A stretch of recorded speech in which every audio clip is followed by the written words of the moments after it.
Ngunya na aldaw pigsisilibrar kan mga dibotong Katoliko ang kumpleanyo ni Mama Mary. Ang Nuestra Señora de la Porteria o Our Lady of the Gate Parish sa Daraga Albay ang saro sa mga pigdadayong simbahan taon-taon para sa nasabing selebrasyon. Ngunyan man na aldaw sabay na pigsisilibrar ang ika-250 taon kan nasambit na simbahan. Sigun kay Father Rex Arjona kan Diocese of Legazpi, ang mga Bicolano saro sa may pinakamakusog na debosyon kay Maria. Makakapagpatunay kaan ang mga nagdadarayong deboto sa syudad ni Naga para sa kapiestahan ni Inang Peñafrancia. Sa tuyang sa tuyang kabanalan ng pagsaksito sa lambang saro kung paano maging maray na Kristiyano, iyon yan pagiging deboto ni Maria. Ang dating stroke patient na si Nanay Maribel, ang pagsarig niya da kay Mama Mary ang nagparahay sa iya. Si Mama Mary man para sa iya ang padagos na nagagabay asin nagtatao sa iya nin oroal daw na paglao.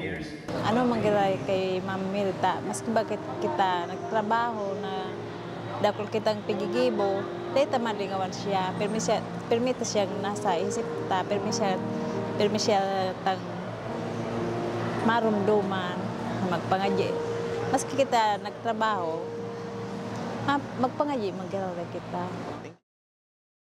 Ngunya na birthday ni Mama Mary, wish man kan estudyanteng si Genesis na makapagtapos siya nin pagklase, asin maabot manan sa iyang mga pangitorogan para sa sadiri, asin sa iyang pamilya. Nung bata pa kasi kami, yung mama kasi namin is debotante na talaga na mga santo, and mga kapatid ko tinuturuan mag-rosary, mga ganyan, kaya parang nadala na din namin hanggang pagtanda namin na. Sigun kay Father Arjona, imbis na sambahon si Maria, mas maray na tauan si Maria nin honra. Sa tuyang simbahan, perhaps they're extending as early as 431 AD.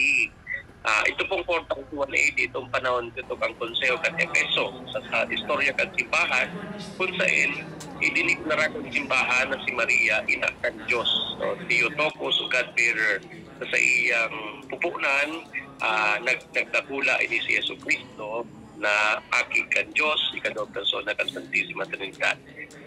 Mientras tanto, sa Oktobre 7, pig-imbitaran man kan Diocese kan Legazpi ang mga hobenes na magbali sa gigibuhon na 40th Diocesan Youth Marian Pilgrimage. Mapuon ang aktibidad alas 4 nin aga, sundo alas 4 nin hapon.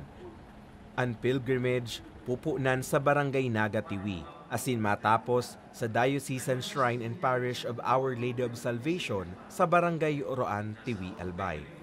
Para sa mga baretang tatak Bicol, Carmelo Banya.